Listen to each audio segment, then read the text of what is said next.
I forgot to mention the international reactions to the invasion of Czechoslovakia in my last video, so I'm just going to quickly mention it here because I don't want to leave it out.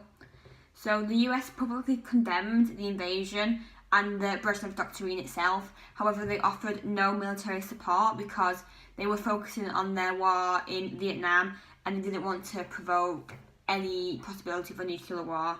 However, communists in Italy and France were absolutely outraged and they cut any links they had with the Soviet Union. And also the invasion strengthened the military force of the Soviet Union as they could use this to increase their control over the Eastern Bloc.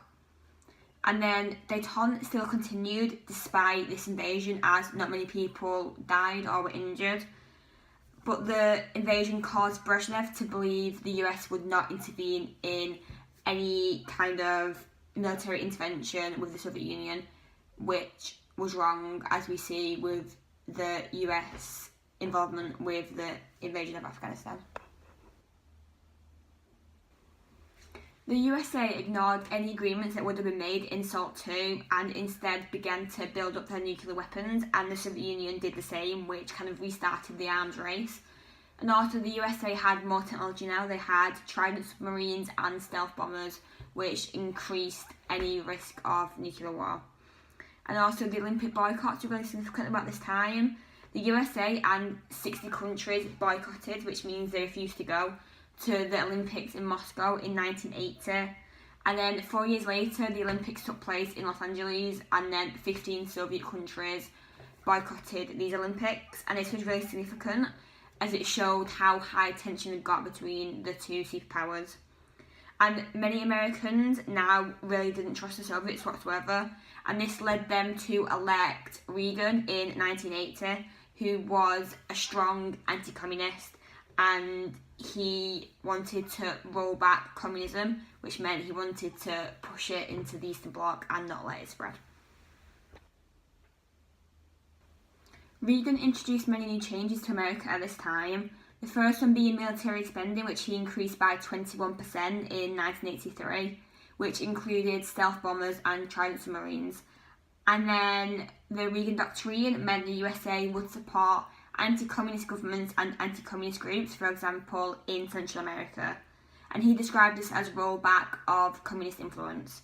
And then the Strategic Defense Initiative, also known as SDI or Star Wars, meant Reagan wanted to place satellites in space which could shoot down Soviet missiles. And Reagan spoke about this as a reality, even though it was years from becoming a reality. And this really worried the Soviet Union because their economy was already struggling and their living conditions were really poor at this time, and so they couldn't afford to spend any more money on military spending and trying to keep up with the USA, and so this inspired Gorbachev's new thinking. Reagan made no effort to restore détente, and he called the Soviet Union an evil empire, whilst the Soviet Union were really struggling with their economy and living standards, and so Gorbachev tried to change this. And so the first summit was Geneva in November 1985, where Reagan and Gorbachev established a good, strong relationship, and they wanted to improve relations. And these changing attitudes represented an easing of hostility and hopefully the start of the end of the Cold War. And so the Reykjavik Summit was next in October 1986. If I pronounced that right, I'm sorry. That's the capital of Iceland, by the way. A lot of these summits are just named after places, so you're aware. Anyway, here Reagan and Gorbachev wanted to cut down on nuclear weapons, and Gorbachev wanted the end of the SDI program, although he was refused. And then there was more summits in Washington, Moscow, and finally Malta.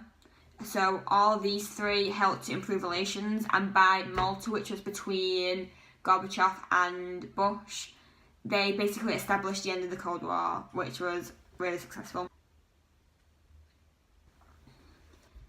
And then during the Washington Summit, the Inf Treaty took place, which was in December 1987.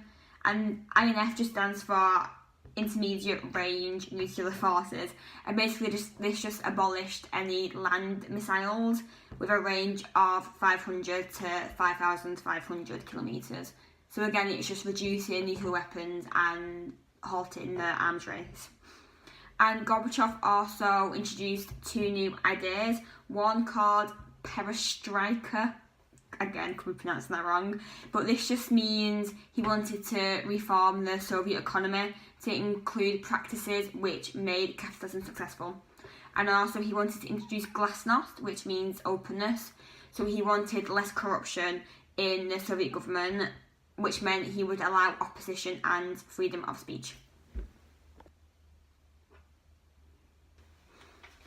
In December 1988, Gorbachev announced the end of the Brezhnev Doctrine, which was where communist countries in the Soviet bloc had to stick to a rigid style of Soviet communism, and if not, the other communist countries had to intervene and put them into place. But Gorbachev ended this for a few reasons. First, he felt that glasnost, so openness, would mean the Eastern Bloc would be happier and communism would be easier to live with. And also, the Soviet Union wanted to reform its economy because it cost a lot of money for them to maintain these troops and secret police in Eastern Bloc countries, and they just couldn't afford this anymore. And also, the Soviet Union wanted to increase trade with the West and the USA, but the only way this would be allowed is if they stopped repression. And so Hungary was allowed free elections in 1989. Gorbachev didn't agree, but he didn't get involved anymore after the end of the Brezhnev Doctrine. And then Poland's Democratic Party called Solidarity won 99 out of 100 seats in 1989. So this showed the start of the end of Soviet Union control and the start of democratic parties in the Eastern Bloc. A lot of public demonstrations took place in 1989 in East Germany, especially in a city called Leipzig. Could be pronouncing that wrong, I'm sorry. But anyway, Honecker, the East German leader, received no assurance from Gorbachev that if East German troops tried to put these demonstrations down, that they would get any support from the Soviet Union. And so he resigned and was replaced by a more moderate leader. And then on November the 9th, 1989, it was announced that East Germans could now travel to West Berlin and the west of Germany. And so happy East and West Germans began to chip at the wall, leading to its collapse. And then East Germans, West Germans could reunite and meet family and friends that they might have not seen in 30 odd years.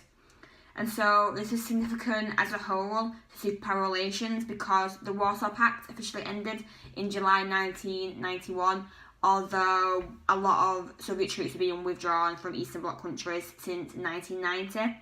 And then the conventional forces in Europe, also known as SFE, happened in 1990, which set limits on non-nuclear forces within Europe.